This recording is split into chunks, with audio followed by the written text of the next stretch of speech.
Então, vamos lá, nós estamos continuando aqui, e nós tínhamos dito que o Emmanuel identificou 3 momentos na emergência, né, de trazer à tona a obra do Chico, psicografada pelo Chico, em 3 momentos. O primeiro momento, a primeira fase, ele chamou de aviso, nós já vimos que era o Parnaso, e depois a segunda fase é chegada, chamada chegada. Então, estão aí, por exemplo, vamos começar pelos romances épicos. Que é um romance épico, é um romance que trata de ações históricas, épicas, heróicas, portanto, trata de heróis. Isso está muito ao gosto lá dos mitos, né, na Grécia e tudo, mas depois foi transformado em uma descrição de uma sequência de atos de heroísmo, do ponto de vista de personagens. Então, são obras de grande fôlego, os romances épicos, até porque para ser épico tem que ser de grande fôlego, e do ponto de vista do romance épico histórico, psicografados eles pelo Chico Xavier, que são, como nós sabemos, essa série, né? Há 2000 anos, 50 anos depois, a Renúncia, Ave Cristo, enfim. Então, desse arcabouço de romance, nós temos a pessoalidade, que é personagem como criatura, como pessoa, em características humanas e tudo. E a transpessoalidade, que é aquilo que, naturalmente, atravessa a personalidade e nos dá uma outra visão, um outro conhecimento, uma outra perspectiva de outro nível de existência daquele espírito imortal. Pode ser na mesma encarnação ou em outra encarnação, porque, às vezes, mesmo no romance psicológico, está a personagem dormindo e ali ele se desdobra e depois ele volta e continua encarnado. Mas isso também acontece quando ele está desencarnado. Mais uma vez, a segunda parte de O Céu e o Inferno, a Justiça Divina, segundo o Espiritismo. Portanto, a pessoalidade, aquilo que é próprio da pessoa, e a transpessoalidade estão muito explicitadas do ponto de vista do conteúdo espírita nos romances épicos espíritas. A outra questão é o tempo, os valores temporais da ficção de personagens e do leitor. Quando nós estamos lendo um romance histórico, nós, às vezes, nos transportamos para lá. O Chico disse que, quando ele estava psicografando esses romances épicos históricos, ele se transportava para lá, ele vivia aquelas emoções todas e ele chorava copiosamente quando ele estava psicografando, naturalmente, porque ele sabia o quanto aqueles espíritos estavam se comprometendo, como nós hoje vemos em muitos momentos, em muitas situações da nossa vida, sobretudo a vida comunitária, a vida no sentido mais amplo, como, por exemplo, em períodos de guerras, nós sabemos o quanto, na transpessoalidade, esse tipo de personagem, quanto eles todos vão precisar se corrigir no plano espiritual e assim subsequentemente. Então, nós temos esses valores temporais e, do ponto de vista do tempo, nós temos o tempo que o leitor usa, ou aplica, ou destina para ler tal capítulo, ou todos os capítulos, ou de início ao final de uma levada só. Tem o tempo de personagem, que às vezes o personagem leva muito tempo, muito tempo. E temos o tempo cronológico. Esta ação passou-se em mês tal, ou na semana tal, do dia tal ao dia tal. Isso não quer dizer que você leve aquele número de dias para ler o romance. E também não quer dizer que aquele tempo foi bem corrido na emoção, na intimidade do personagem. Essas variações são os valores temporais que são diferentes desse ponto de vista, através de um método que assume uma dramaticidade nos romances épicos. O cenário, dos cenários, é uma coisa muito interessante. O Chico ia para os cenários, acabamos de dizer, ele ia para os cenários e chegava a chorar, porque ele estava descrevendo ali aquelas artimanhas, aquelas traições, enfim, tudo aquilo. E do ponto de vista da descrição das coisas que acontecem nos romances épicos, que são os romances psicografados pelo Emmanuel, nós vemos que o Emmanuel desvela uma série de informações que são descrições e que acabam sendo acertos históricos, como depois a obra de André Luiz vai trazer acertos científicos. Muitas coisas, muitas descobertas foram antecipadas nas obras de André Luiz, na série Luisina, só muito depois de estar publicada a série Luisina, é que a ciência descobriu aquilo. Nós hoje sabemos, trabalhamos lá na reunião de tratamento espiritual, e nós vemos que os espíritos levam para o tratamento, durante aquelas reuniões, equipamentos que não são conhecidos pela ciência da Terra. Então, o espiritismo também desvela essas realidades, aquelas outras realidades que os formalistas russos têm interesse em descobrir, entre as realidades, aspas, reais, e como elas são retratadas, e assim subsequentemente. Então, nós temos acertos históricos, por exemplo, em 50 anos depois. É aquela obra em que o espírito Célia precisa sair da casa da família por uma série de descompassos familiares e tudo. Então, ela vai ficar lá no mosteiro, mas ela fica disfarçada de rapaz, ela fica vestida de homem durante aquele tempo todo, sofre uma série de reveses por causa disso, e naquele contexto só se descobre a verdade de Célia, personagem, quando ela desencarna, que seria ele, mas aí foi descoberto nessa hora ela. Então, essa questão da realidade de personagem e realidade retratada, que os teóricos da literatura investigam como uma ficção, mas que, no ponto de vista da literatura espírita, é absolutamente real. E também está lá posto que a Célia é a Santa Marina da Igreja Católica. Esse também é um outro desvelamento dessa obra. Mas há 2000 anos também existem esses desvelamentos, essas descrições. Por exemplo, o Emmanuel descreveu a destruição de Jerusalém no ano 70 depois de Cristo. E ele colocou lá muitos detalhes que só muito tempo depois, em escavações, foram confirmados, e ele descreveu, por exemplo, o local exato por onde se deu a invasão do local, que era uma fortaleza, chamada Fortaleza em homenagem a Antônio, e que só muito depois, em escavações, é que foi descoberta, ou pelo menos comprovada.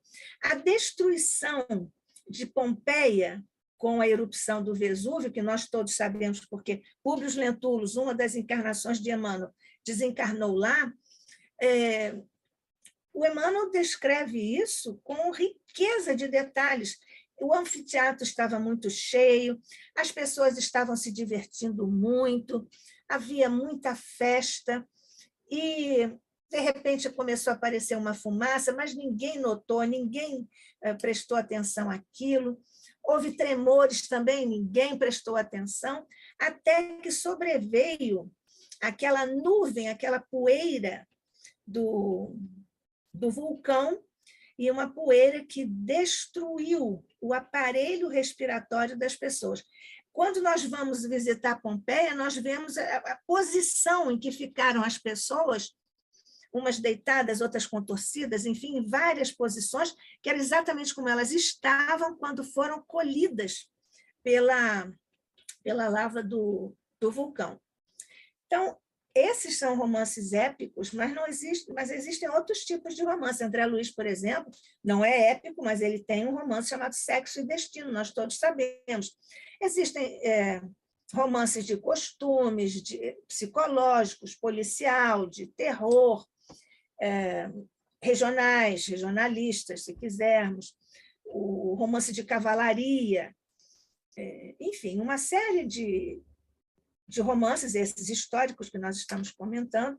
Só que o romance mesmo, como estrutura, ele surgiu no início do século XVII, com o Cervantes, com Don Quixote de la Mancha, aquele romance do Dom Quixote.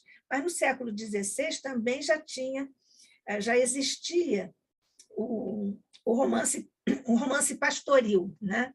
Que era aquela coisa bucólica e tudo. A questão do narrador, que nós já falamos do narrador também aqui nos romances épicos, nós vemos que o narrador pode ser onisciente ou pode ser parcialmente ciente, e às vezes ele não é ciente, ele vai logo escrevendo, às vezes pela psicografia, o narrador está distanciado e o médium não é consciente, então é absolutamente não ciente. Há elementos básicos nos romances, de um modo geral na prosa, mas nos romances isso se torna muito estrutural, que são as referências de tempo, de espaço, de personagem. Vamos vendo aos poucos isso. O tempo pode ser cronológico, que é esse da batida do relógio, que marca indiferentemente os tempos para nós, mas nós vivemos o tempo cronológico de uma forma diferente, de uma forma psicológica. E esse tempo psicológico, que é quando nós nos sentimos felizes, quando as coisas vão indo bem na nossa vida, ou quando nós estamos nos sentindo deprimidos, quando as coisas não estão indo bem, isso é o tempo psicológico que foi formulado filosoficamente por Santo Agostinho, quando ele ainda estava encarnado. E nós temos ainda o espaço, o tempo, o movimento, como se dá a ação, como se constrói a ação, como um personagem é responsável pela ação e pela ação e pelos movimentos dos outros. Por exemplo, em tempo de guerra, um invasor ele define muitas coisas e ele, então, acaba com a sua ação deflagrando outros movimentos e outras ações do outro lado. Se você escreve um romance a esse respeito, e já há vários a esse respeito escritos, nós vemos isso. Também dos romances históricos. E a duração. A duração é importantíssima, é uma formulação filosófica de nosso querido Henri Bergson, e ele fala da duração, que é a sequência de momentos da nossa consciência que nós vamos estabelecendo e construindo, dependendo de como nós assimilamos ou não assimilamos, captamos ou não captamos os movimentos da chamada realidade objetiva. O movimento psicológico moderno tem no romance uma manifestação com Dostoiévski, principalmente com os irmãos Karamazov, com William Faulkner, nos Estados Unidos, e com James Joyce, aquele escritor lá irlandês que escreveu James Joyce. Alguém já ouviu falar no James Joyce? É um livro desta grossura, que se passa durante um dia apenas na vida de um homem. E são todos os movimentos da vida intelectual, emocional, psicológica, transcendental, transpessoal dele, que vai sendo descrito às minudências. Por exemplo, uma passagem. o personagem vê um tecido com uma certa estampa. Ele é transportado com a visão daquela estampa para a sua infância, porque aquela estampa se parece muito com o tecido do avental da mãe dele, quando estava na cozinha preparando tal ou qual coisa. Então, são esses movimentos, e isso é duração, segundo o Bergson, está bem superficial, mas é só para ficarmos com uma ideia assim, muito básica. E no Brasil, na nossa literatura brasileira, nós temos a Clarice Lispector, que representa esse tipo de chamado romance, que nós chamamos de fluxo de consciência, stream of consciousness novel. Bom, então, nós temos aí essa questão das relações, e nós acabamos de ver as relações pessoais de personagens, intrapessoais, cada um dentro de si mesmo para reagir diante do que o outro pensa dentro de si mesmo, e interpessoais. Então, nesse caso, nós temos aqui uma questão interessante. Aqui na América Latina, nos últimos anos, surgiu digamos, uma linha, uma literatura chamada de realismo mágico. Nesse realismo mágico, as ações, as tramas das obras têm assim, espíritos que falam para eles, isso é tido na análise da teoria da literatura como uma coisa extraordinária, que não acontece. Essa realidade, aquele dilema dos formalistas russos, está aqui posto em questão.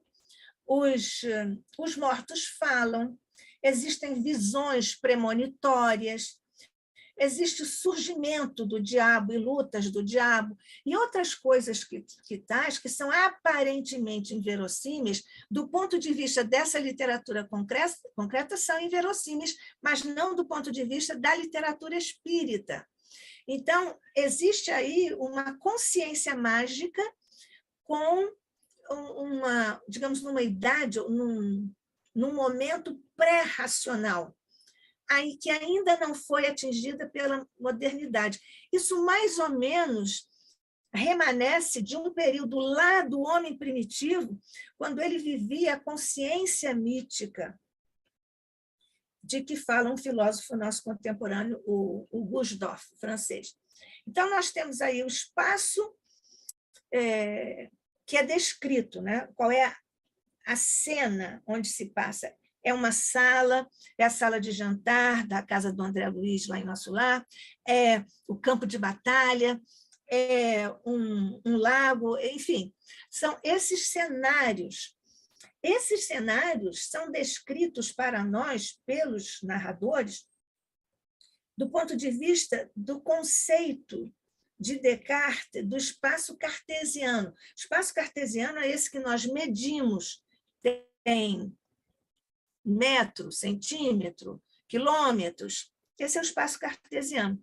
Mas existe uma outra instância do espaço, que é um espaço transcendental e psicológico que vive dentro de nós, dentro dessa fenomenologia bergsoniana da duração. Então, nesse particular, nós temos o caso, por exemplo, do André Luiz, a questão do tempo, que já se passou muito tempo, dizia André Luiz já estava desencarnado, já estava estava sendo considerado como se diz, um habitante, né, um cidadão de Nosso Lar, mas ele teve permissão de ir visitar a família no antigo lar. Chegou lá, ele reviveu tudo. Então, o espaço que ainda era para ele, naquele momento, continuava sendo o espaço real, mas para ele já era outro espaço. Ele estava numa outra realidade e já se situava de uma outra maneira naquele espaço, que, de uma certa forma, se metamorfoseou ali, se transmutou para um outro espaço onde estava presente a emoção dele depois de passar pelo umbral e por todo o treinamento para ele ser o cidadão de Nosso Lar. Nós temos ainda as reportagens e aí nós encontramos o nosso querido, que é outro tipo de gênero, na obra psicografada por Chico Xavier, e nós vemos o quanto esse médium tem que se adaptar, que sutilezas, que nuances mediúnicas ele já tinha desenvolvido ao longo dos tempos. Agora, talvez seja mais fácil, porque, do ponto de vista das reportagens do Humberto de Campos, a linguagem jornalística, o uso da linguagem, jornalisticamente falando, é muito mais simples, a frase é muito direta, é trabalhada sem muitas firulas, sem grandes metáforas, sem nada disso, mas é outro gênero. E institui também o que o jornalismo chama de lead, que é aquela série de perguntas. Se você prestar atenção aos bons jornalistas, quando eles apresentam as matérias, você vê que eles sempre vão, no texto deles, responder o que, quem, quando, onde e por quê. Eles vão sempre responder essas perguntas, podem acrescentar outras informações, mas estas respostas, ou seja, estas perguntas, estarão sempre lá. Humberto de Campos, além das reportagens, também escreveu contos pelo Chico Xavier, claro, crônicas, nós temos crônicas de além-túmulo, isso também perpassa toda essa outra trama, outras estruturas formais, esquemas formais dos vários gêneros, e aí nós chegamos, ainda nesse particular, nós temos o A Caminho da Luz, que nós já citamos, e o Brasil, Coração do Mundo, também já citamos, mas aí nós chegamos à terceira fase, que é do entendimento, que tem a obra de André Luiz de cunho científico, e aqui é muito importante nós fazermos um contraponto. A obra de cunho científico é em prosa, necessariamente em prosa, sem metáforas, sem figuras, sem imagens, é tudo assim praticamente nu e cru, que não pode suscitar nenhuma interpretação. Se você estudar um livro de química com termos que suscitam interpretações, você pode fazer a experiência e explodir o laboratório.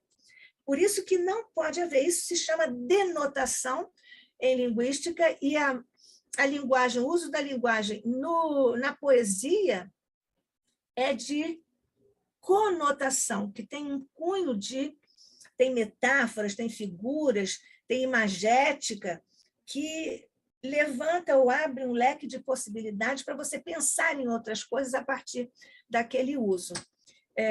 Sobre isso, é muito interessante que o Nosso Lar, que foi considerado uma obra de ficção à época, mesmo tendo dormido dentro da gaveta durante uns bons anos, por concordância da FEB e dos mentores, em 1941, o Emmanuel disse ao Chico que havia um grupo de algumas entidades espirituais que queriam trabalhar com ele, e que se destacava um cavalheiro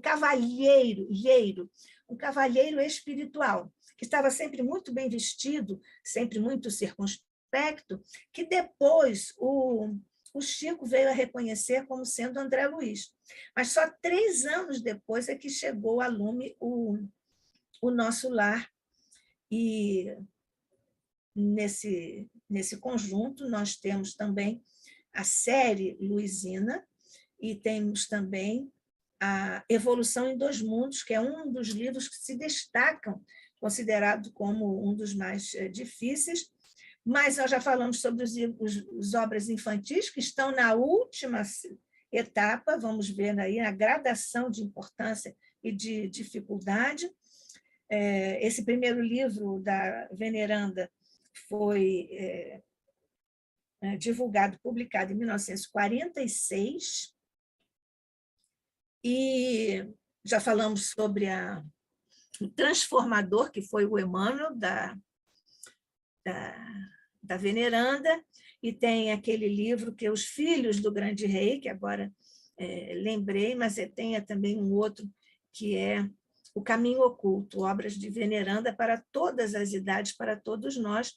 Existem obras também no mundo jurídico, quando nós vemos aquela polêmica da assinatura do Humberto de Campos, que a família recorreu em juízo, então o espírito resolveu passar a assinar-se irmão X por causa dos direitos autorais, isso tudo em cima do Chico médium, e também aquele caso de um estudante, o José Divino, que era um vizinho, acabou, por acidente, assassinando o amigo, e o juiz, lá em Goiás, acolheu uma carta psicografada pela vítima, que do plano espiritual escreveu através do Chico uma carta inocentando o amigo porque aquele disparo tinha sido acidental. E o juiz Orimar, né? É bem conhecido esse caso, né? O juiz Orimar acabou inocentando o assassino, mas sem que tivesse desejado assassinar um amigo, um dos melhores amigos.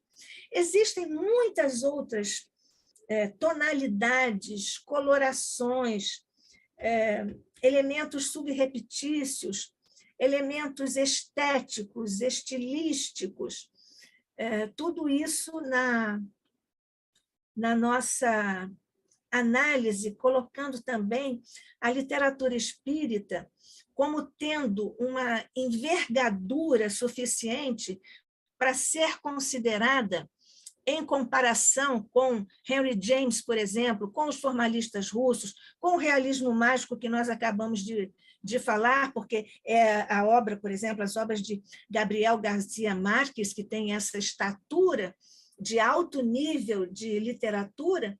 Então, a obra psicografada por Chico Xavier resiste à comparação técnica de todos esses gêneros e de todas essas características que são o escopo, são o alicerce, a estrutura dos trabalhos e dos gêneros, não só na literatura dita comum dos encarnados, como na literatura espírita, particularmente pela obra psicografada, grandiosa obra psicografada pelo Chico Xavier, que não teria podido psicografar toda essa gama, essa variedade, essa riqueza, se não tivesse ele próprio trazido de outras encarnações um grande cabedal de incorporação de virtudes intelectuais, né, de cultura,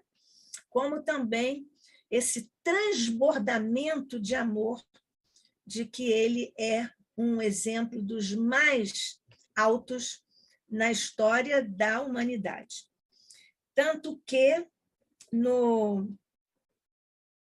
em um jornal de uma localidade bem interiorana de São Paulo, em uma das matérias, o jornal disse que Chico Xavier é um beijo celestial na face do Brasil.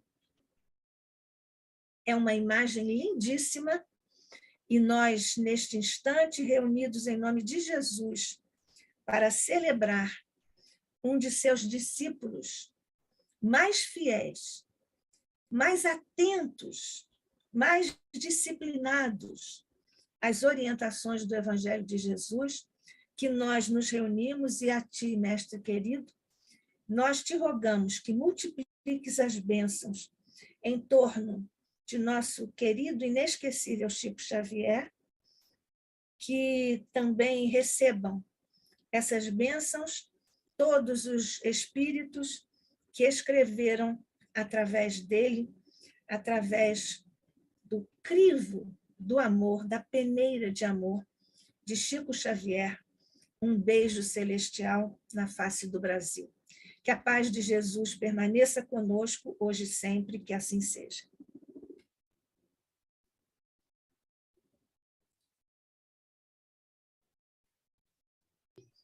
Que assim seja. Olha, eu estou aqui, eu não vi se nós temos chat. Deixa eu ver aqui. Acho que não. Nós só temos um. Foi a Sheila que cumprimentou e disse sim. Então, nós não temos nenhuma pergunta, é isso? Quem quiser fazer pergunta agora, pode fazer. Eu poderia fazer um comentário? Por favor. Você, quando falou dos aparelhos que os espíritos trazem para a reunião, me lembrou de uma... Aqui na Praça da Bandeira, no meu centro. É no meu centro, que trazem para a reunião de que nós participamos. Sim, isso me lembrou um fato muito pitoresco que aconteceu comigo na casa espírita que eu frequentava.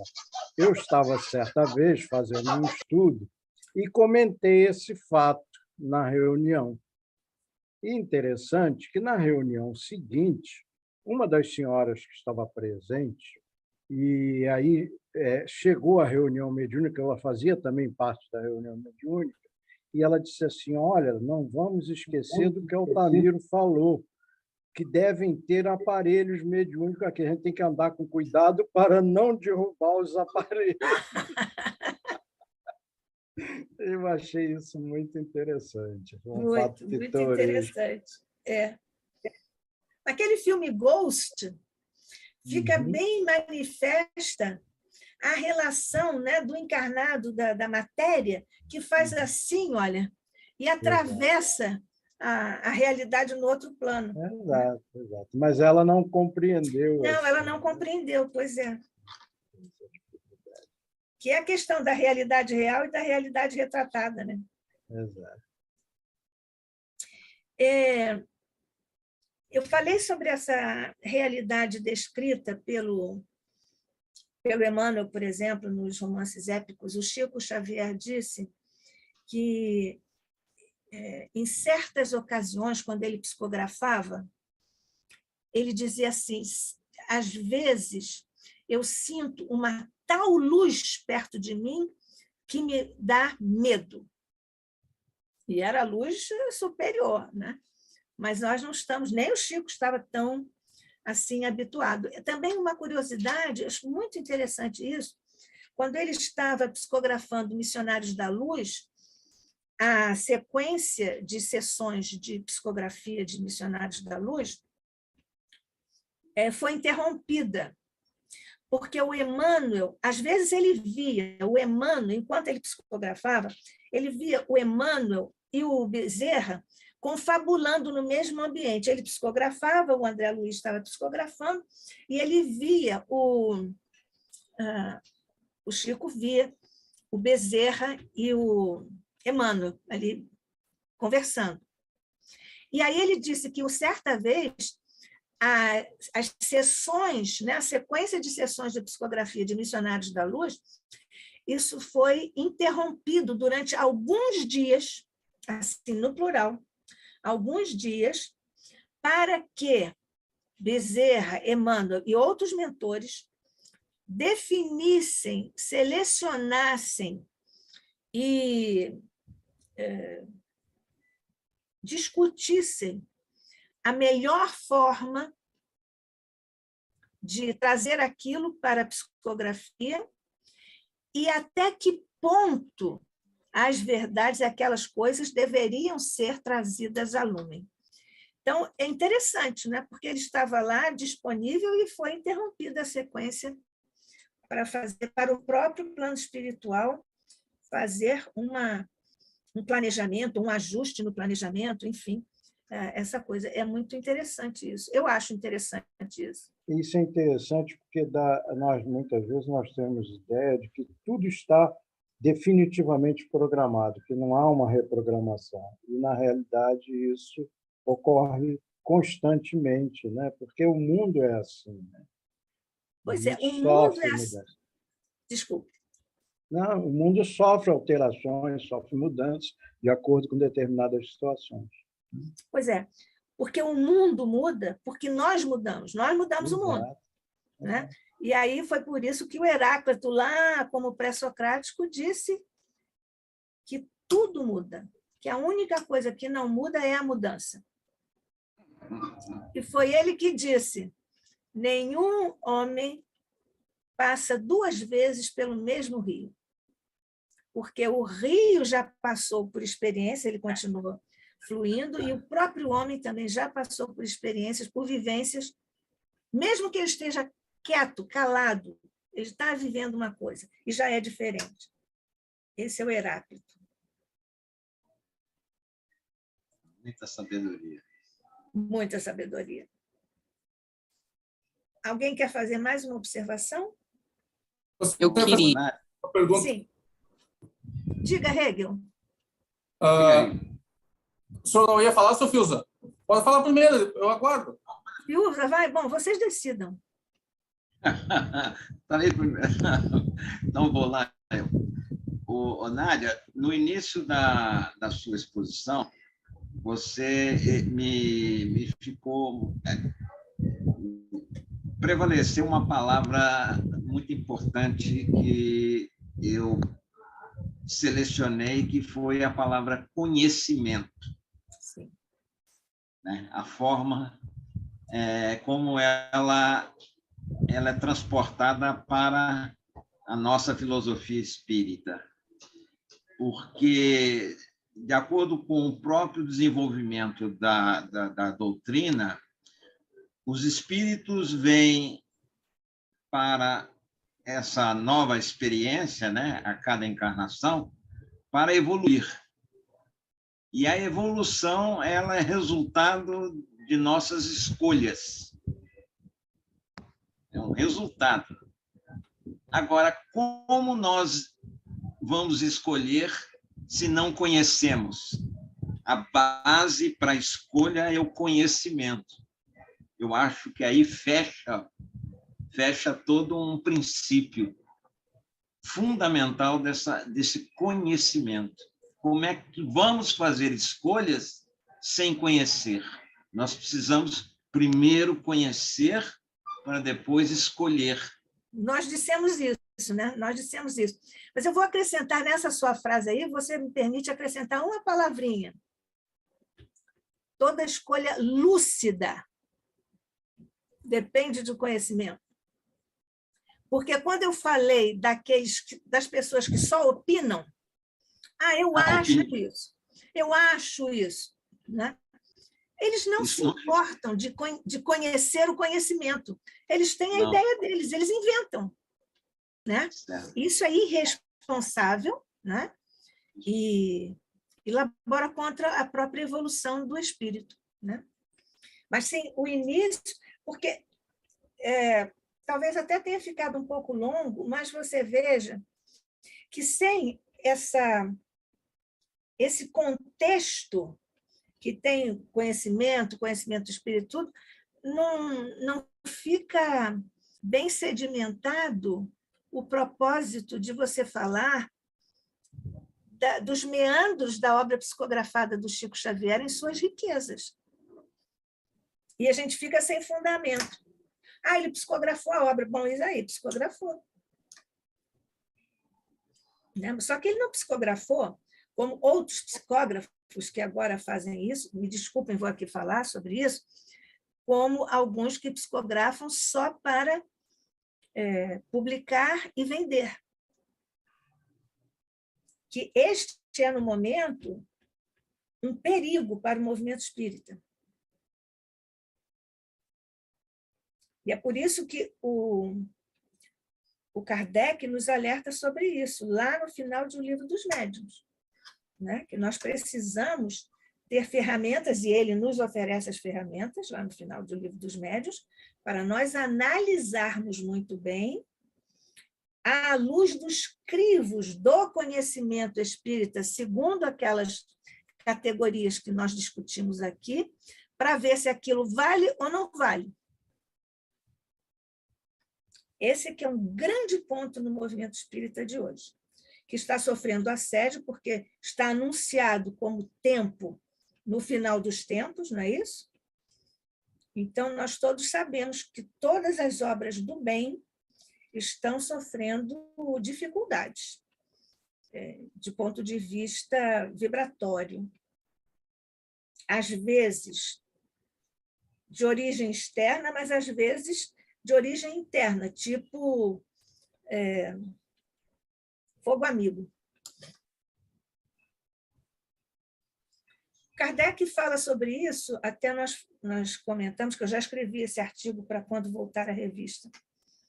O Kardec diz isso em uma nota dele, em uma matéria lá da Revista Espírita, em que ele fala que o grande inimigo do espiritismo e, consequentemente, da divulgação da doutrina é o zelo irrefletido dos amigos imprudentes. Então, é assim, zelo irrefletido dos amigos imprudentes. Então, você fica zelo e amigos completamente esvaziados por causa da irreflexão e da imprudência. Esse é uma barreira atualmente. Mas o Kardec já avisou isso antes. E nós estamos vivendo isso. É bem grave, é bom que nós estejamos bem atentas e bem atentos. Né? Alguém vai falar mais sobre alguma coisa? Digam. Pode ser? Sim. Ah, Eu pensei que você tinha desistido. Olhei para você, você ficou quieto aí. até encadeou, porque pegou o gancho do seu Fius ali, e é mais ou menos essa linha. Mas antes de eu fazer a pergunta, essa passagenzinha que a senhora falou está no livro dos médiuns? Do zelo dos amigos? Do zelo refletido? Não. Está na revista Espírita. Na revista Espírita. Outro dia nós falamos aqui, quando a Ju Korngold esteve conosco, você perdeu os nossos painéis, mas eu disse no ar, porque eu procurei. Está ali na minha revista Espírita. Depois eu apanho e eu te digo que foi o caso. Né? Eu escrevi um artigo sobre isso, e o artigo ficou até um pouco longo, porque isso aí é uma coisa muito importante. Só consegue nos mandar depois?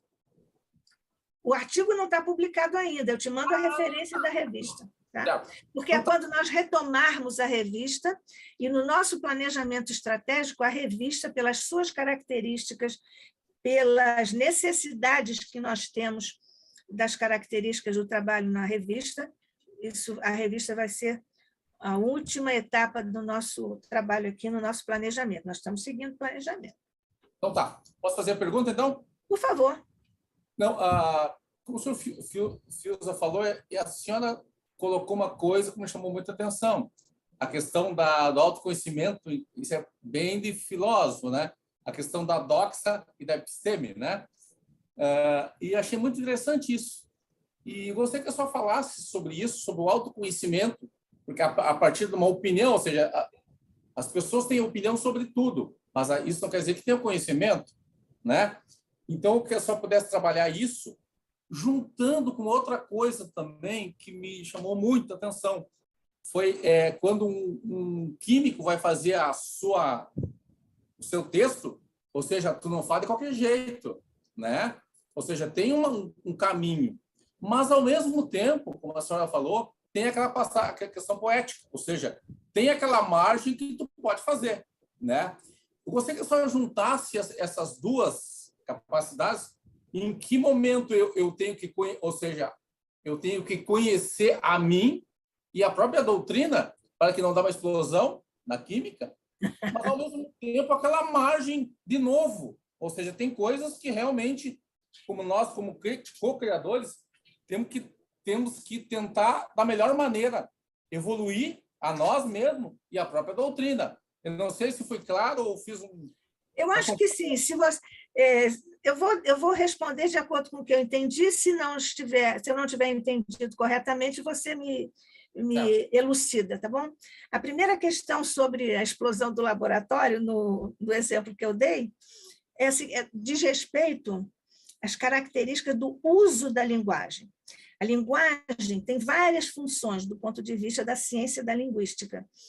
Uma das funções é conotação e a outra função é denotação. Então, quando você escreve uma obra científica, um artigo científico, ninguém pode ter dúvida nenhuma sobre o que significa cada palavra que está ali.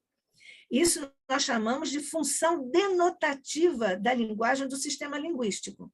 Não pode haver nenhuma interpretação.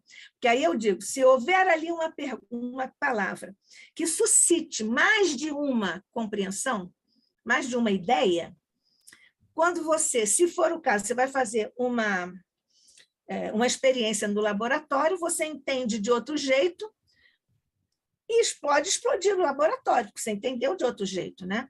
Porque o termo não está usado corretamente, porque tem que ser o uso denotativo da linguagem, são palavras que não admitem nenhuma outra interpretação. Já a outra função, nós estamos nos detendo só nessas, né? Porque tem outras funções.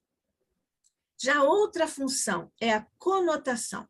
A conotação é a capacidade que tem os termos, ou às vezes a estrutura da frase, ou às vezes o uso associado de uma palavra a outra, de suscitar mais de uma ideia, portanto, mais de uma interpretação para aquilo que está escrito.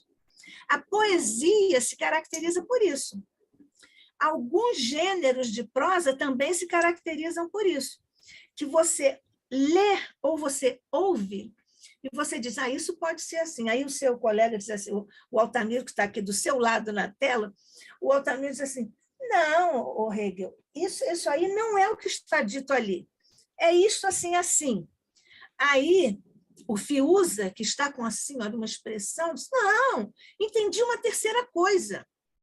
Isso é que é a conotação, porque é a presença, é um envoltório, é uma coloração emocional de que se reveste a palavra ou a estrutura, a frase, entendeu?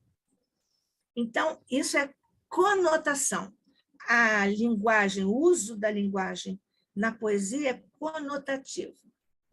E na prosa na prosa do discurso científico é denotativo. A prosa pode ser poética, mas ela não segue as mesmas regras, porque a prosa tem regras próprias e a poesia também tem regras próprias. Por exemplo, se você vai escrever poesia, você vai escrever em versos alexandrinos ou octossilábicos, e assim subsequentemente. A rima, você vai fazer rimas emparelhadas, ou não vai ser emparelhado, vai ser alternado, enfim, ou então vai ser verso livre, não tem rima. Então, existem regras próprias. As regras na poesia são mais passíveis de serem transgredidas, e os poetas transgridem mesmo, e na prosa nem tanto, mas existe uma prosa que tem as colorações, a sensibilidade, a delicadeza da poesia. Por exemplo, por que eu, pessoalmente, sempre me refiro ao Leon Denis como filósofo-poeta? Porque você lê um livro do Leon Denis e você percebe um enternecimento, não é isso? É um banho assim de sensibilidade. Ele trabalha muito também com a conotação, mas a escolha das palavras, às vezes, dá esse resultado poético, sem que as palavras tenham mais de um sentido, né? Quando eu digo que os poetas transgridem as regras da poesia muito mais do que os que escrevem prosa, mas aí eu vou lembrar de uma frase que, na verdade, é um verso, numa poesia que o Manuel Bandeira, nosso grande Manuel Bandeira, escreveu quando a Cecília Meirelles, nossa grande poeta, aqui é uma outra licença, porque o feminino de poeta é poetisa, mas nós transgredimos, e grandes poetisas hoje nós chamamos poetas. Então, uma pessoa comum, uma mulher comum que escreva poesia, ainda que de boa qualidade, é poetisa. Mas Cecília Meirelles é poeta. Então, o Manuel da Nobre, eu estou com o Emmanuel na minha cabeça, o Manuel Bandeira, nosso grande poeta, transgrediu as leis, rígidas leis na prosa, as leis da sintaxe, do léxico, são leis muito rígidas, tem que fazer as concordâncias, não pode fugir, não pode escrever verbo, não pode colocar sujeito no plural, verbo no singular, esse tipo de coisa, né?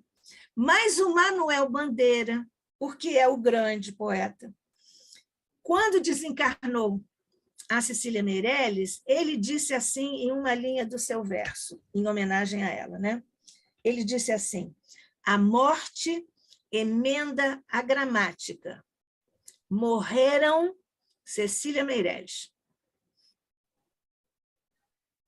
Ele só podia ter dito, pelas regras da prosa, só podia ter dito morreu. Mas ele disse morreram Cecília Meirelles. Que do ponto de vista formal está errado, mas do ponto de vista do poeta tem aí uma outra imagem, tem uma outra mensagem, né? Ela é tão grande e tem tantas nuances e capilaridades nas facetas da sua obra que Cecília Meirelles são várias Cecílias, né? Eu acho isso bastante interessante. E ficou, né? E ficou, é assim mesmo. Tem uma outra questão bastante interessante, o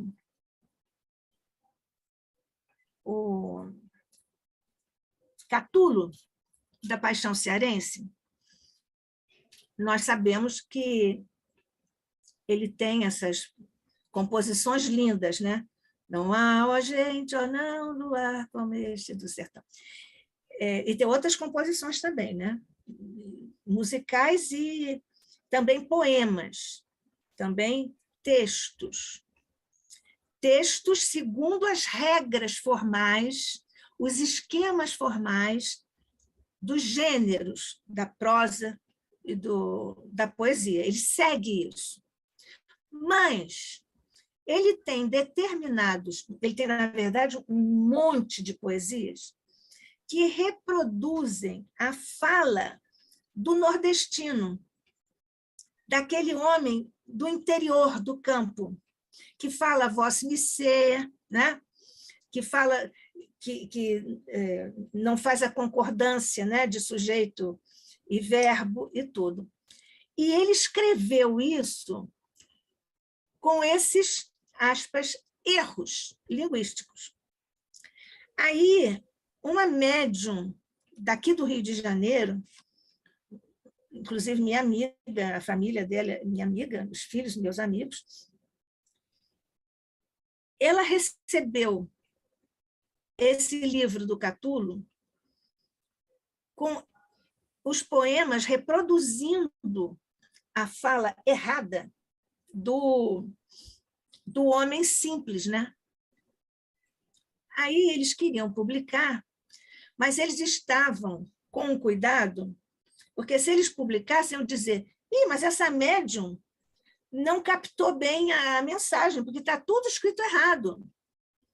Não é que a primeira doxa, a primeira opinião vai ser essa. Depois de hoje, todo mundo vai falar doxa e episteme, isso é muito bom. Aí, eles me pediram para fazer um estudo disso, de por que o Catulo da Paixão Cearense escreveu assim, aspas, errado, apesar de ele ter produção literária segundo os cânones literários, segundo os esquemas formais dos gêneros, né?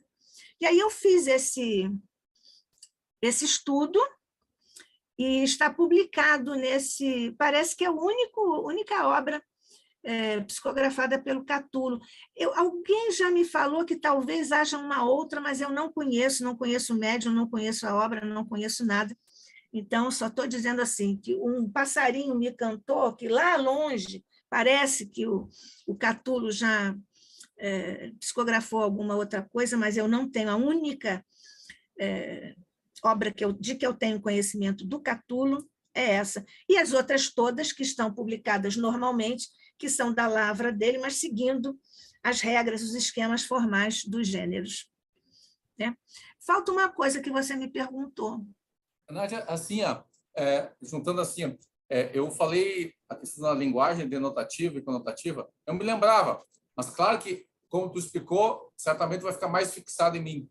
Mas o que eu falei foi o seguinte, ó, porque assim, a questão da doxa da episteme no autoconhecimento, porque O autoconhecimento. eu posso tentar me conhecer, mas eu vou ter uma doxa, eu vou ter uma opinião.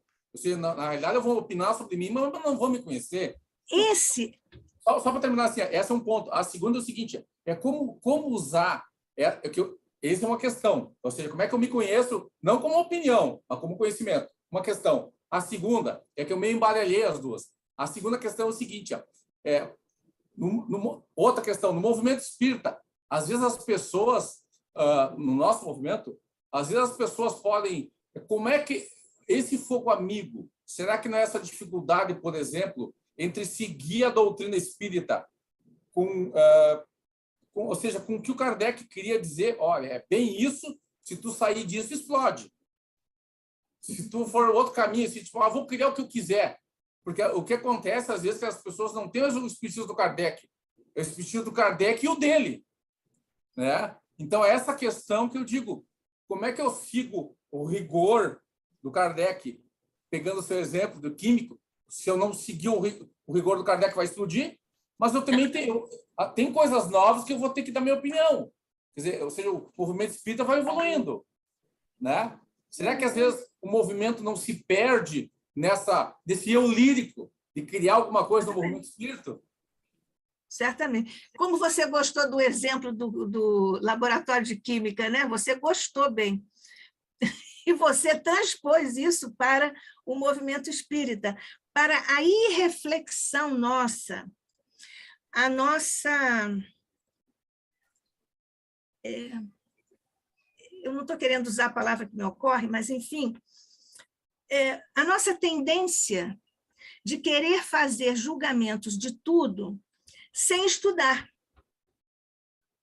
Como você veja, uma das tônicas nas linhas argumentativas da codificação é: vocês estão discutindo e até julgando o espiritismo sem estudarem o espiritismo. Não é? O Kardec diz isso para todas as pessoas, os detratores do espiritismo, algumas teologias, né, outras religiões, sem estudarem o espiritismo, já eram contra. O Kardec sempre falou isso. Então, nós espíritas resolvemos também julgar coisas doutrinárias sem estudarmos aquilo a fundo. Ou então, tem uma informação assim epidérmica, um tipo de conhecimento epidérmico, é tudo muito superficial, muito rápido, muito rápido. Leio aqui um pouquinho, o WhatsApp me manda uma coisinha, eu leio aquilo do WhatsApp e já formo uma tese, e já discuto o espiritismo.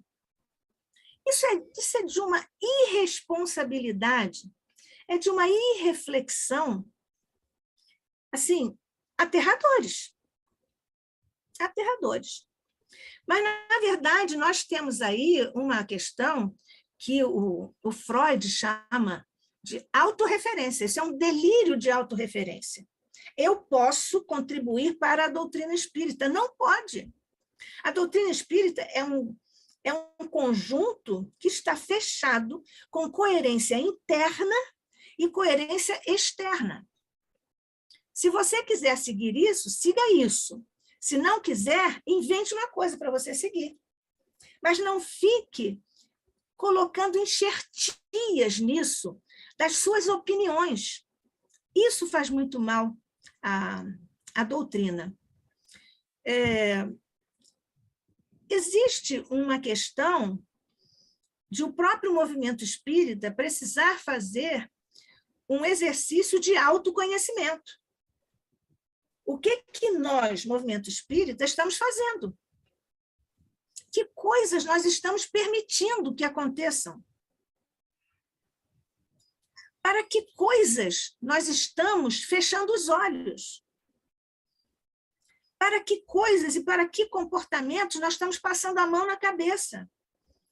Se nós dizemos que Jesus é o máximo, Jesus disse sim, sim, não, não. Na hora de dizer sim, sim, não, não, ninguém quer pagar o preço. Então, esse exercício de autoconhecimento para o movimento espírita está mais do que passada a hora para ser feita. E de uma forma ampla, de uma forma, digamos assim,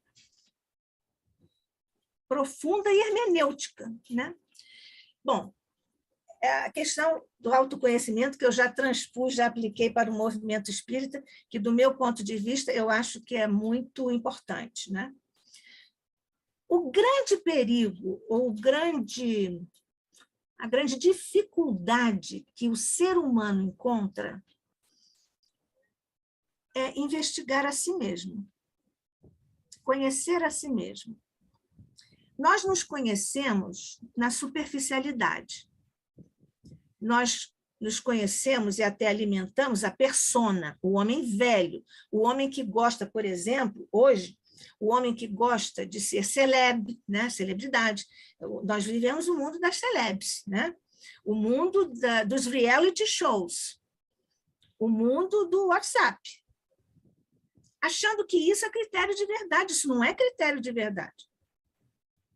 Eu chego lá e entro no WhatsApp ou em qualquer coisa, em Instagram, que seja, e eu digo isso assim, assim. Aquilo é o que ela acha, ele acha. Eu respeito. Mas eu não tenho que incorporar isso, coisa nenhuma da minha parte, se eu não concordar. Porque tudo que chegar para mim, eu tenho que passar pelo crivo. Qual é o crivo? O crivo, depois me lembro de falar do crivo do Sócrates. O crivo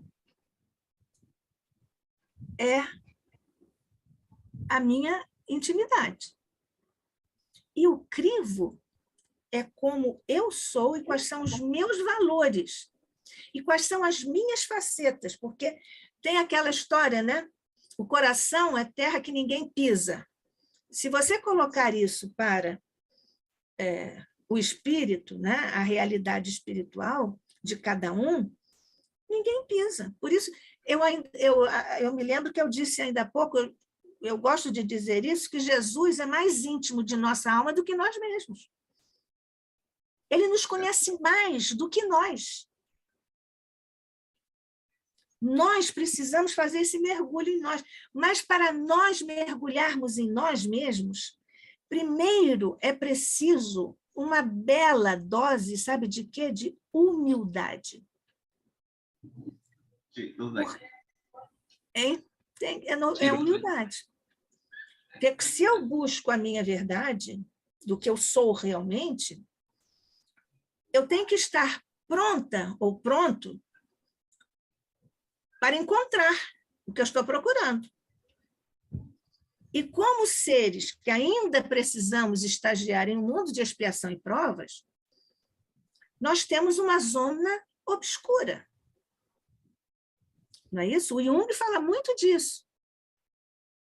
Então, essa zona obscura da minha figura, do ser que eu sou, eu às vezes não quero conhecer. Eu resisto, porque eu não gosto. Mas, ao mesmo tempo, como é que eu vou modificar uma coisa que eu não conheço? Ô, Hegel, melhora um pouco esse desenho aqui. Que desenho? Você não pode melhorar nada se você não conhecer. Por isso começamos pelo conhecimento. Então, quando eu também fiz uma referência, é como você tirar foto. Você, não sei se você já estava aí. Nós sabemos que nós olhamos assim no espelho, aí nós achamos, esse aqui é meu perfil melhor, é mais bonitinho, é mais fotogênico do que este.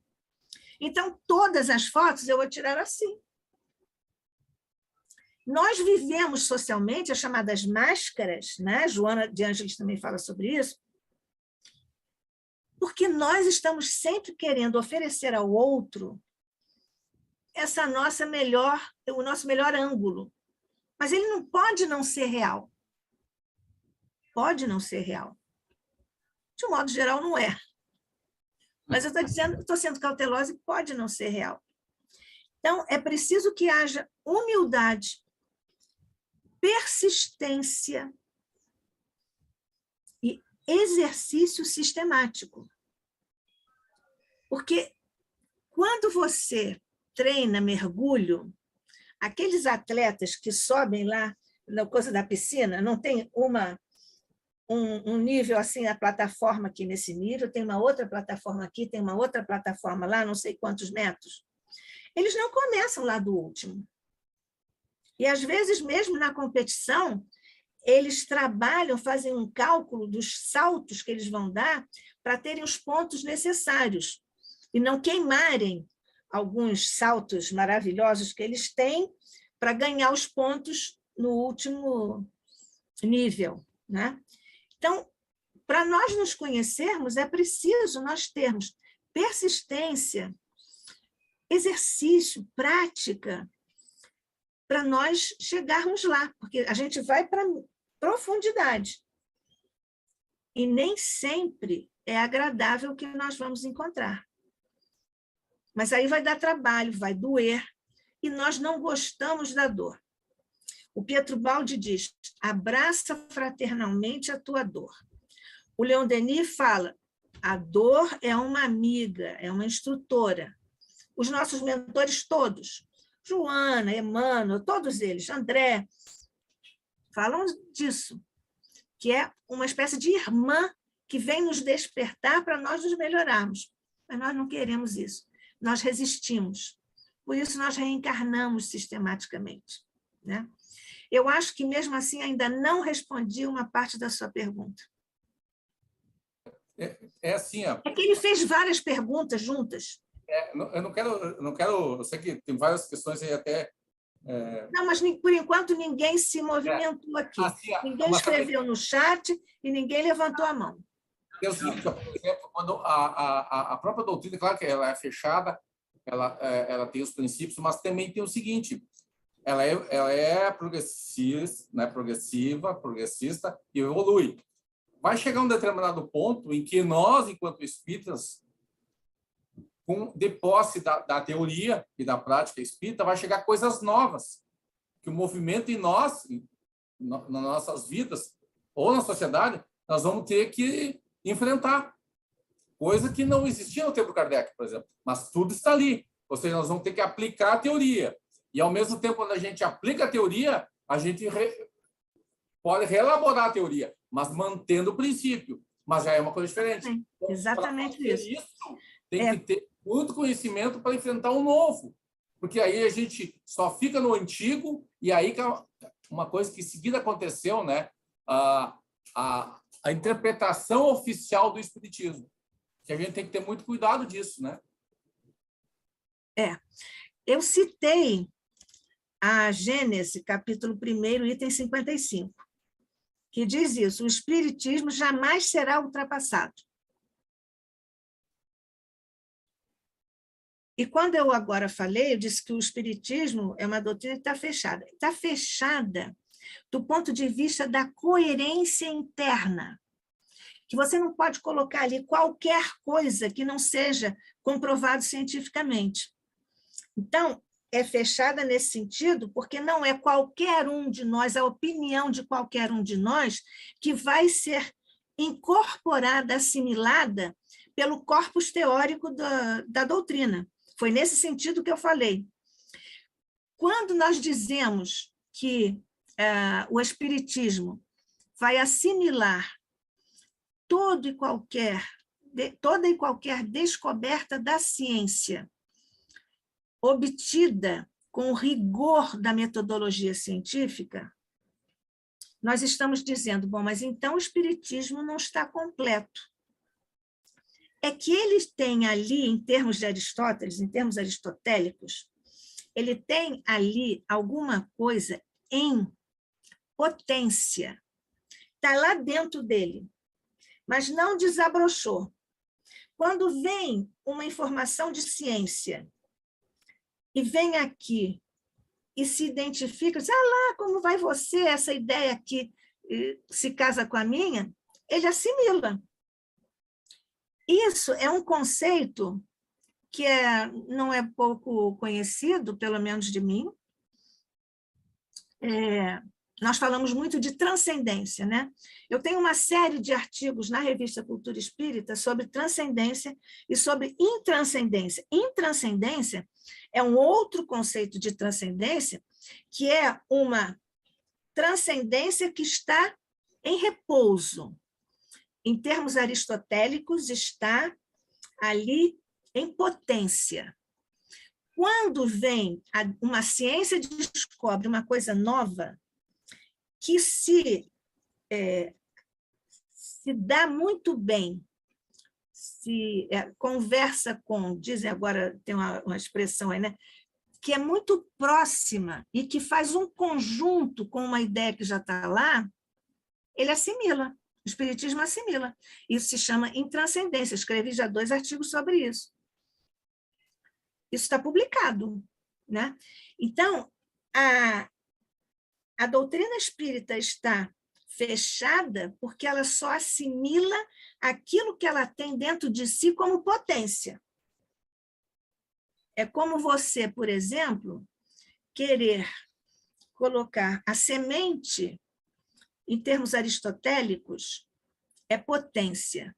É uma coisa que está ali e que vai acontecer na sua natureza quando houver condições propícias. E ato, em termos aristotélicos, é quando aquilo se transforma, quando a potência se transforma na coisa. Por exemplo, o fruto. O fruto está lá dentro da semente. A flor está lá dentro da semente, só que a gente não vê. Quando ela se transforma e tem condições de crescer, aí aparece o fruto, a flor, e depois aparece o fruto. Porque lá estava em intranscendência. Então, essa é uma questão. E me escapou agora uma outra ideia que eu ia desenvolver. Então, o autoconhecimento tem também essa vereda ou essa faceta de o próprio espiritismo se transcender.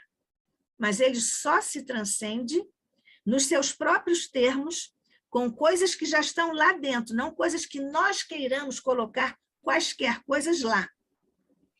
Por isso que ninguém pode ficar incorporando opinião. Eu penso isso. Será que Jesus... Não tem isso. Não tem isso. Tem que ser assim, sim, não, não, pelo conhecimento, pela investigação, pela dedicação ao estudo. Nós agora vivemos a síndrome da velocidade. Tudo agora tem que ser bem rápido. Então, o conhecimento fica em aspas porque ele fica muito superficial, fica epidérmico. Não sei se respondi, eu fico sempre com a impressão de que eu não respondi as tuas perguntas. Não, respondeu bem, muito bem, ótimo. Okay. Uma reflexão muito boa. Não sobrou nada, né? Não, valeu, pegou da intimidade ao exterior, ao movimento físico. Olha, a Sheila, desculpe te interromper, a Sheila disse, minha bateria está acabando, é uma pena. Obrigada pelo estudo, um excelente final de semana a todos. Obrigada, Sheila. Da próxima vez, querida, vê se você coloca bateria in full para você vir aqui para o ICEB, tá bom? Porque a gente precisa que você esteja aqui também. E a Lilian, para todos, boa tarde a todos, preciso sair agora. Gratidão pelo estudo e reflexões. Fiquem com Deus. Obrigada, querida. Você também vai com Deus e você também, Sheila, vai com Deus. Alguém tem mais alguma observação, algum comentário, alguma ideia, alguma opinião? Aqui pode ter opinião. Gostei, não gostei, está ruim, não está, pode ter, pode dizer. Agora, como é importante, eu noto que vai passando o tempo, como o Chico cada vez está mais importante, né? A simplicidade pessoal dele e a profundidade do conhecimento, né? Olha, você sabe, eu tive na faculdade, na minha primeira formação, que é letras, eu tive grandes nomes.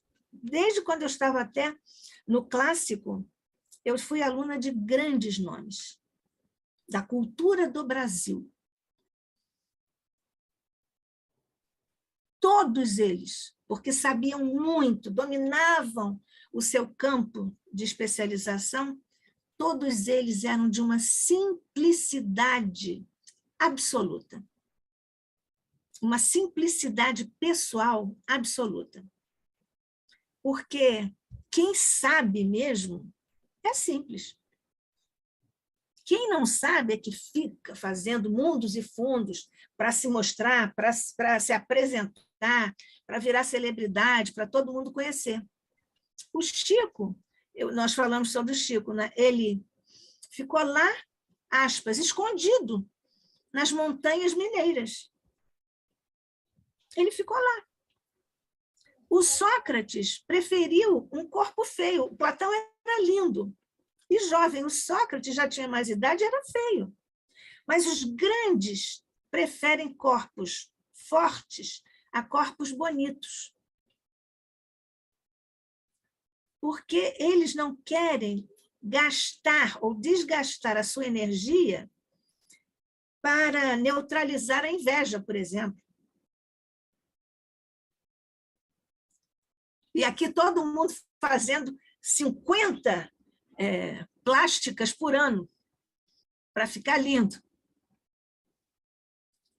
Pois é infantilidade mesmo, mas o que se pode fazer? A gente respeita, podem ser pessoas ótimas, caridosas, maravilhosas, mas no autoconhecimento, elas precisam de um mergulho maior, como eu preciso, como todos nós precisamos. Não estou dizendo aqui que os outros meus companheiros precisam e eu não, eu também preciso. Eu também, todos nós precisamos num mundo de expiação e provas, a não ser que sejam os missionários.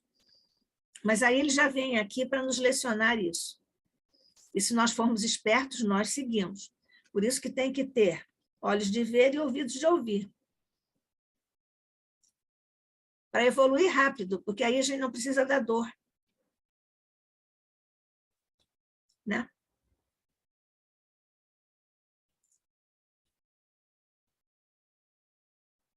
O Hegel está meditando, ele fica lá com o chimarrão, ele fica ali construindo mais uma pergunta. Pode fazer, Hegel. Tem duas coisas que a senhora falou aí que me marcou. Que Jesus conhece mais a nós que nós mesmos e a gente evoluir rápido para não ter dor. Exatamente. Essas aí foi realmente vai ficar assim marcado em mim, porque quer evitar dor, evolui rápido. Exatamente. Como é que a gente evolui rápido? No trabalho. Sobre nós mesmos, fazendo autoconhecimento, exercícios e tudo, e no trabalho mesmo, de você colaborar, instituir valor com o seu trabalho mesmo aqui para a economia do mundo, para a sociedade e tudo. Com isso, sabe o que nós fazemos? Nós trocamos a dor pelo trabalho. Que a lei nos facilita isso, nos faculta isso. A lei de Deus nos permite. Você não precisa ficar sofrendo. Você trabalhe. E quanto mais nós trabalhamos, nós sabemos, nós melhoramos o peso específico do nosso perispírito. Estudando André Luiz, Evolução em Dois Mundos, que, aliás, é aquela obra que está lá na série dele, né? Evolução em Dois Mundos. Tem peso específico do perispírito, se você faz muito bem ou se você não faz bem. Aí, o que você faz? É o que comumente se diz, constrói karma. Quem constrói karma tem que resolver o karma, tem que corrigir. Agora, pode corrigir de uma forma consciente, fazendo exercício de autoconhecimento e tomando uma deliberação. A partir de hoje, não vou mais fazer isso. E quando colocar-se, ou se descobrir, se surpreender fazendo, não, eu não posso, agora eu já caí, não posso fazer mais. Eu fiz um esquemazinho sobre isso, que está no livro Ascese, o Ascese do Espírito, né? Que está aqui no ICEB, um livro de capa amarela. Né, ô Fiuza? Está lá. Como é que chama o livro? Ascese? Ascese, é esse aqui, ó.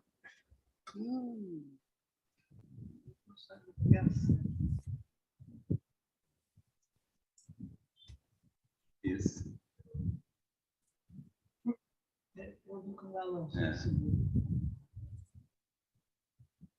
Esse é seu. É meu. De minha autoria, eu quero dizer. O exemplar é meu também, é de minha autoria. E a gente, para adquirir, tem que ir buscar no ICEB? Não sei Pode se eu... pedir. Pode pedir. Ah, Você manda pelo correio, é isso? Manda pelo correio. Opa! então vou Olha, fazer o pedido. Olha, é a sese do espírito, o caminho evolutivo do ser segundo o espiritismo. Vou te mostrar o esquema, espera aí. Nádia do Couto Vale. Sim, senhora. Ó, ele tem 3 partes. A terceira parte é 3 mecanismos de evolução do homem na Terra. Aí o primeiro capítulo é do erro ao acerto, a psicopedagogia cósmica da autossuperação. O capítulo 2º, fraternidade, caminho para a transformação, e o capítulo 3º, tolerância e diálogo interpessoal e interreligioso. Tem outras 2 partes, religião e o homem na Terra, com 2 capítulos, e espiritismo e evolução do homem na Terra, com 4 capítulos. Eu vou buscar aqui o esqueminha que eu te falei aí. Preciso ler com urgência, Nádia. Eu vou seguir só o esqueminha. É uma honra. Eu quero o esqueminha, não precisa livro.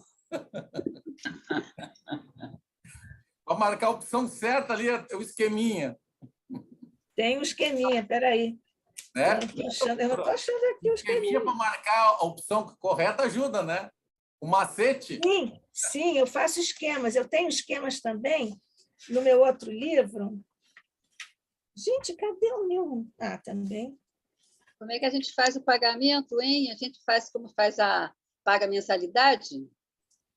É o mesmo, Processo. o mesmo endereço, o mesmo banco, mesma conta, igualzinho. Você Então, pode fazer pelo Pix. Você me dá o valor, então? Você passa o valor para mim. Eu posso mandar o valor, se mandar o e-mail, você pode passar o e-mail para o e-mail do ICEB e eu pego os seus dados para passar o preço e conta do banco ou Pix. Não, eu já eu tenho pago a mensalidade pela conta. Vou fazer do mesmo processo, né?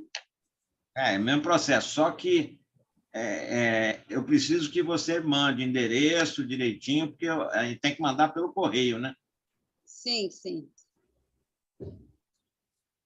Ó, tem 2 esquemas aqui. Um esquema está diagramado e o outro esquema não está diagramado, que é do capítulo 3º, que é Evolução e Evolucionismo Biológico e Metafísico, que é um artigo que foi premiado, foi primeiro lugar, a FEB ganhou, porque eu publiquei isto quando daquela data do Darwin, e aí a FEB ganhou o prêmio por causa do meu artigo, e eu, pessoalmente, também ganhei esse artigo que foi publicado no Reformador, lá aqui. Então, tem aqui o esquema, seria o esquema, mas eu coloquei só assim, listado, né? 6 itens aqui, 6 itens do outro lado. 6 itens. Evolucionismo biológico e seleção natural, que é o esquema do Darwin, e evolucionismo metafísico espírita e a seleção natural espiritual. Isso do ponto de vista, evidentemente, do Kardec e do Evangelho, né? Mas o que eu estava pensando, eu pensei e queria te mostrar, é esse aqui, ó.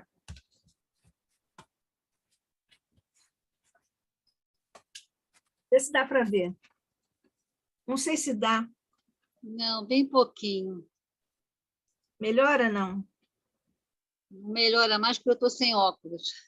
Mas eu vou ver na minha própria mão, nas minhas mãos. Tá bom, Hegel, você dá para ver mais ou assim menos? Que usa me mandar. Não, é porque o Hegel está vendo bem. Tá bom. Sim. Vou pegar meu óculos. Tá. Algumas coisas eu acho que valem a pena estarem diagramadas. Outras, eu acho que não valem a pena. E eu, graças a Deus, eu não desenvolvi a mania de fazer isso. Mas eu tenho um outro esquema bom que você vai gostar, quer ver? Eu não estou achando aqui o meu...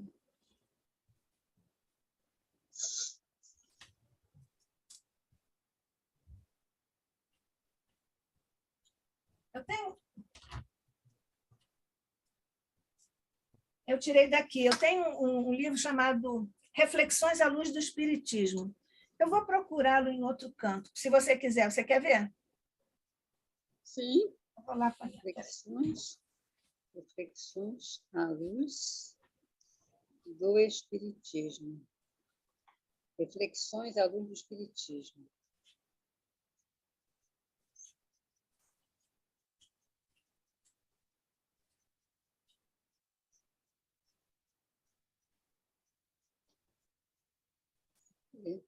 A César, Nádia.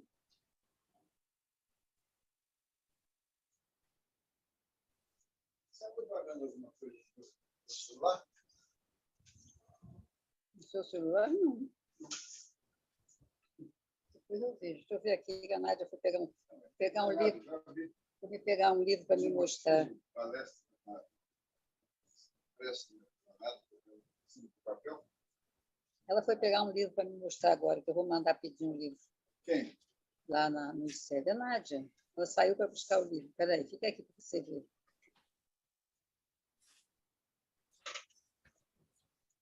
este aqui. Ah, sim. Bonita capa. Bonita Essa mesmo. capa aqui eu também acho bem bonita. Isso aqui é um quadro da minha sobrinha. A tela é redonda. Que Que legal. lindo! É. Que lindo! É. Em azul fica mais bonito. Acho que vocês não estão vendo bem com azul. Sim, não, Tá vindo muito bem o parece uma azul. onda, né? Parece Tá? Lindo, É bem lindo. bonito. Para ver se o azul está bonito. Não é bonito? Reflexões à luz do Isso é um Espiritismo. quadro, isso é um quadro. Ela quis me dar o próprio quadro. Eu falei, não, você já me deu, já é a capa do livro, fica na sua casa. Mas eu lindo, adoraria que o quadro parabéns. estivesse aqui, mas eu não achei justo. Espera aí. Eu não sei de cabeça, mas eu acho que nós temos o estoque desse livro também, eu não sei, eu tenho que ver. Mas, Tem que olha, ver tem que ser da edição que foi feita pelo Clube de Arte, tá? Que é a segunda edição. A primeira edição não está boa. É aquele problema que você mudou, né, da primeira para a segunda? É, exatamente, exatamente.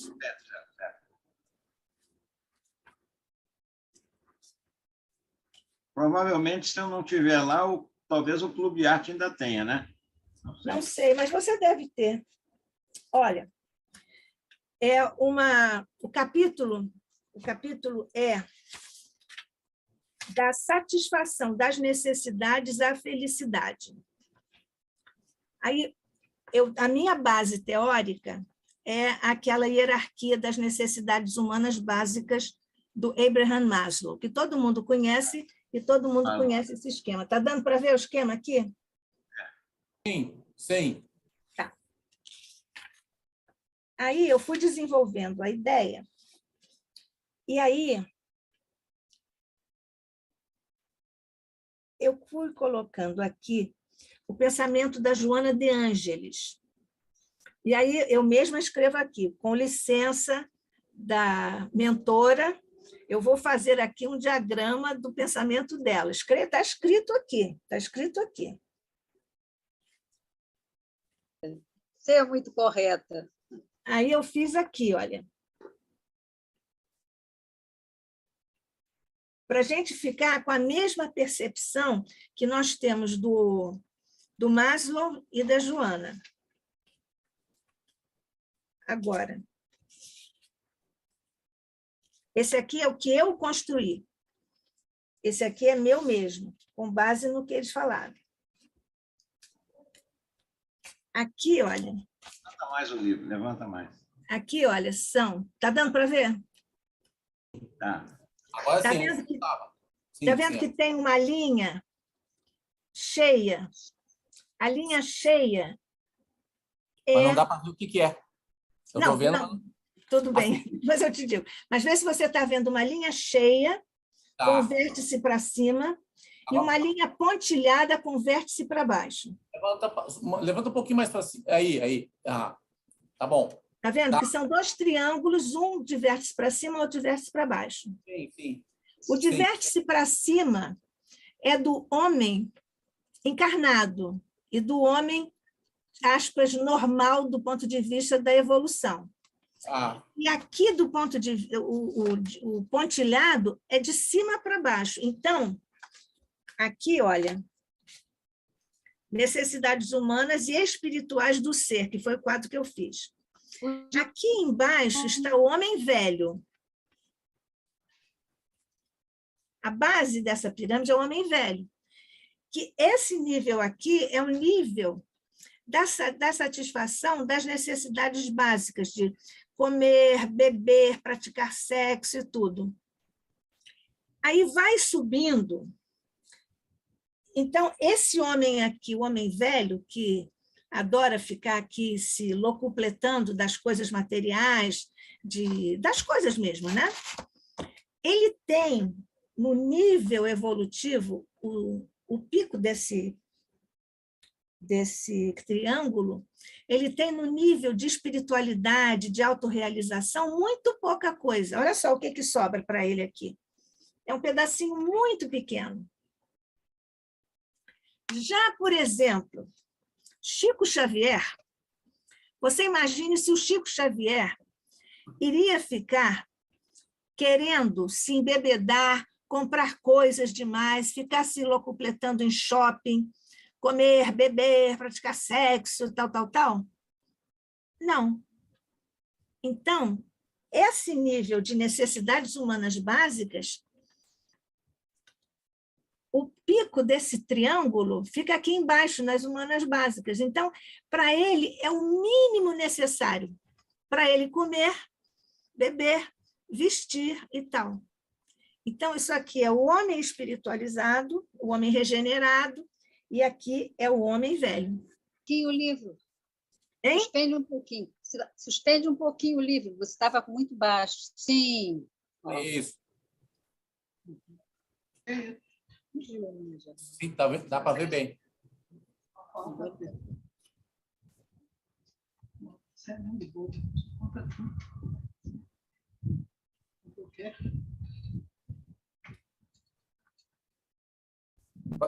Agora ainda já, como é difícil,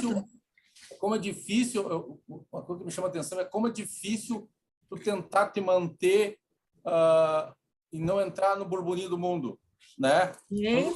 A gente está envolvido em tudo que é notícia e quando vê, tá, mas onde é que eu estava mesmo? Exatamente. Por isso que o Espiritismo diz que nós estamos no mundo, mas não devemos ser do mundo.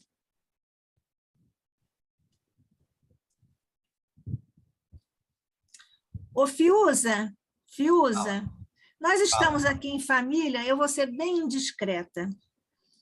Eu posso mandar um beijo para sua esposa, que está ao seu lado esquerdo? Pode. Deixa eu ver você, deixa eu lhe dar um beijo. Muito obrigada. Um beijo. Obrigada por estar aqui conosco, viu? Como é seu nome? Jussara. Jussara, prazer em te conhecer, querida. Muito bem-vinda, venha sempre, tá? Beijo. Jussara foi a responsável pela minha entrada no movimento espírita, porque ela é bem mais antiga do que eu. Olha, tá vendo, Jussara, você merece muitos louvores, mas muitos louvores. Mas, olha, você também soube escolher o trabalhador, viu? Porque o Fiuza, no ICEB, agora que eu estou trabalhando mais assim, estreitamente com ele, é um caso excepcional de dedicação, de datividade, de honestidade, de seriedade, de boa vontade, de amor ao Instituto. Então, eu tenho muita felicidade de estar trabalhando assim, bem próximo a ele dessa vez, né? Porque eu conheço também Fiuza há muitos anos, né? Mas Jussara soube escolher esse trabalhador para colocá-lo no movimento espírita. E você sabe que você tem esse mérito de ter feito esse bem ao ICEB, viu? Porque o Fiuza é uma figura muito importante no momento. Ela é uma trabalhadora do movimento espírita lá da antiguidade. Ela foi companheira lá da dona Brunildes. Opa! Ela foi conterrânea da Brunildes e Trabalhei no Passo. trabalhou lá no Lar de Teresa durante os primórdios lá do Lar de Teresa. Também teve muito contato com o Altivo. Sim. Ô, Jussara, sim. Ô, Jussara, você não está mais no Lar de Teresa? Não. Pena. Ela agora está guardando realmente um recolhimento. É mesmo? Tá bom. Não, recolhimento... Já trabalhou. Tá bom. Ela trabalhou, já cansou. Tá certo, tá ótimo. Eu dei fácil, mas Ela deu muito passe, trabalhou muito lá, teve muita coisa. E um detalhe, hein? Você lembra do Altivo, né? Sim. Altivo, ela não precisava de conversar com o Altivo, não. O Altivo se comunicava com ela à distância. Opa! Os dois se falavam, sem... Por aqui, ó. Era impressionante. Eu ia lá, eu ficava só olhando assim de lá, eu falei, o que é isso? Aquele livro do Catulo, da Paixão, que eu disse que eu fiz aquele estudo a pedido da família, foi publicado lá pelo Leon Denis, e o Altivo gostou bastante. Foi ele que selecionou a contracapa, que é uma parte do meu estudo. Ele gostou do livro. O grande Altivo, né? O nosso companheiro também, que exemplo, né? A mediunidade dele era um negócio assim fantástico. Um espetáculo. Coisa impressionante. Nossa, era fabuloso. O mentor dele era o Dr. Herman. Dr. Herman. Bom, alguém mais vai fazer perguntas? Comentários? Não? Então, deixa eu ler aqui. O Altamiro precisou sair? É porque chega o netinho dele, assim, no final do sábado. Um abraço, minha amiga. Tem um compromisso que hoje não é o tradicional. Então, hoje não é o netinho. Obrigado pelo belo estudo. Desejo um excelente final de semana para todos. Fiquem com Deus. Obrigado. Pronto. Aí ele saiu. E nós também podemos sair, né? Também quero agradecer, Nádia. Sim, Dalva, pode falar, querida. Não, nós não estamos ouvindo você direito. Está picotando. Foi muito bom. Nádia, você está ouvindo? Eu estou ouvindo, está picotando, mas não? Eu estou ouvindo. Não, eu estou ouvindo. Você estava picotando, eu acho que agora melhorou. Você me ouviu, Nádia? Sim, você disse que Nádia? foi bom o estudo. Sim. Foi muito bom. Teve até musiquinha, bom, depois bom, das bom. Perguntas dele. As perguntas do Hegel, é isso? Alguma coisa, mas não é aqui, não. Sim, as perguntas do Hegel. Você fez uma explanação muito boa, dependendo das perguntas dele. Foi muito bom. Sim. Ah, tá bom. Eu adorei. Então, vamos agradecer ao Hegel. Não, agradecer a Nádia, hein, porque eu só fiz as perguntas. Não, resolve. Resolve. E ela resolveu muito bem. Ah, muito bem. Foi Obrigada. ótimo. Obrigada. Obrigada. Então, terminamos? Terminamos. Okay. Então, tá bom. Obrigada, Dalva. Obrigada, Luiz Lemos. Obrigada, Hegel. Obrigada, Jorge Pio. Obrigada, Jussara. E obrigada, Fiuza. E obrigada, Fátima, que esteve conosco aqui também. E vamos agradecer, né? Obrigado, Fátima. Obrigada, gente. Boa tarde. Diga, Hegel. Agradecer a Fátima também. Tá bom, tá bom. Tá bom. Como é que vai ser? É segunda-feira as palestras? Como é que vai ser? O próximo é segunda-feira. Segunda-feira vai ser 8h30 às 10 da noite, que é o horário mais ou menos do Centro Espírita, e é com Rosa Rita Martins. Ela vai falar sobre epigenética e o seu papel no bem-estar físico e espiritual. Recomendo a todos. Nossa, é muito boa a palestra. recomenda não faltar. Aliás, a programação, ninguém falte, viu? A coisa nenhuma, porque a gente precisa ampliar aqui o número de participantes do ICEB. Hegel, você está no grupo ICEB? Está, não está? Sim. Então, você entra lá e você tem acesso a tudo. Toda a programação, todos os horários. Sábado que vem não vai ter, né? Isso, né? Eu agora não estou me lembrando. Não, sábado que vem não. Nós temos só, nesse semestre, mais 2 sábados, que são em julho, ó. Dia 2 e dia 9 de julho. Dia 2 vem o Paulo Henrique de Figueiredo para falar sobre autonomia, e no dia 9 vem o Jorge Pio, que está aqui, falar sobre saúde integral segundo a visão espírita. Tá bem? Eu tinha pedido a Fátima, mas não deu para entrar na hora, sim. Um texto que caiu para a minha oração de manhã, da manhã de ontem. E é um livrinho da Sheila, publicado pelo Lar de Teresa. Tá assim, intitula-se Amor, e eu lembrei do Chico. Em mensagem na obra O Evangelho segundo o Espiritismo, Lázaro nos diz que o amor é o requinte do sofrimento, do sentimento. O amor é o princípio da vida universal. Se não, lembremos Jesus, o Cristo de Deus. Ela botou aqui para mim. Deixa eu colocar aqui. Eu preciso aumentar, Fátima.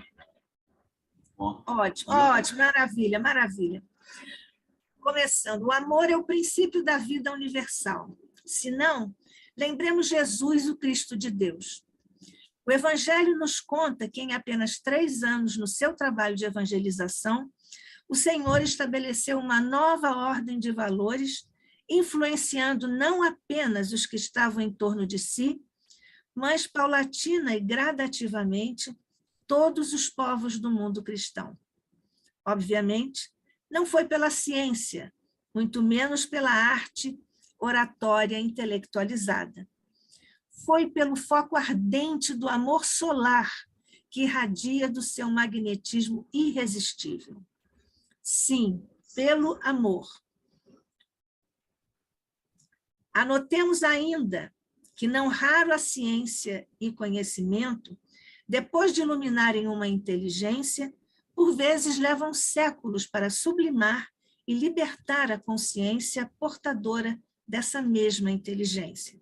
No entanto, um único sopro ou leve vibração de amor é suficiente para impulsionar a alma a voos sublimes de ascensão e ascese.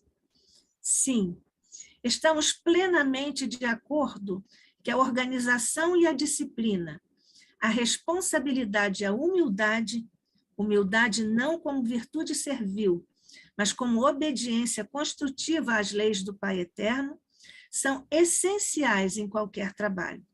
No entanto, o amor será sempre fundamento de toda realização bem-sucedida. Pelo Espírito Sheila, nosso querido Espírito Sheila, nossa amiga querida, por um médium Emmanuel Alves Moreno, do Lar de Teresa, e eu vou guardar isto aqui. Eu ontem li isso aqui antes da minha prece de manhã, e eu pensei no Chico. Eu acho que o Chico está representado aqui nesse texto, em todas as circunstâncias que a mentora define. Então, em louvor ao Chico, guardemos isso aqui, que é uma bússola, é um caminho para nós irmos atrás, né? Então, é isto.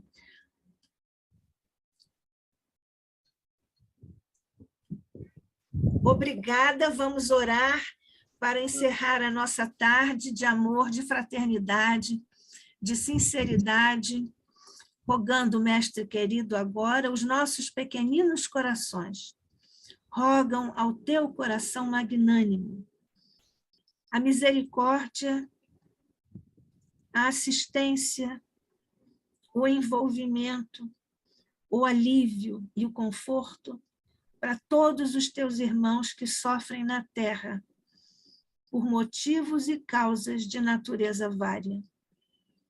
Envolve-os, Senhor, nesta tua vibração de amor e paz, de proteção infinita, para que nessa segurança que só encontramos em Ti, abaixo do Pai, possam todos os nossos irmãos em todos os quadrantes da Terra, muito especialmente os que vivem agora sob os guantes cruéis da guerra fratricida, Jesus, possam eles agora experimentar a mesma pacificação e o mesmo clima pacífico que nós estamos vivendo neste instante no encontro do Grupo Espírita ICEB, o Instituto de Cultura Espírita do Brasil, ICEB. Possam eles, mestre, ter a multiplicação dos recursos, das energias, da resiliência, da esperança, para que encontrem, Jesus, o alívio na concha amorosa dos teus braços e no manto sagrado de Maria, a nossa mãe, por teu legado neotestamentário. Envolve ainda, Jesus, todos os que trabalham no bem em todos os locais, sejam ou não de caráter religiosos, mas que sejam, mestre, os trabalhadores do bem, que assim estão incluídos na tua seara.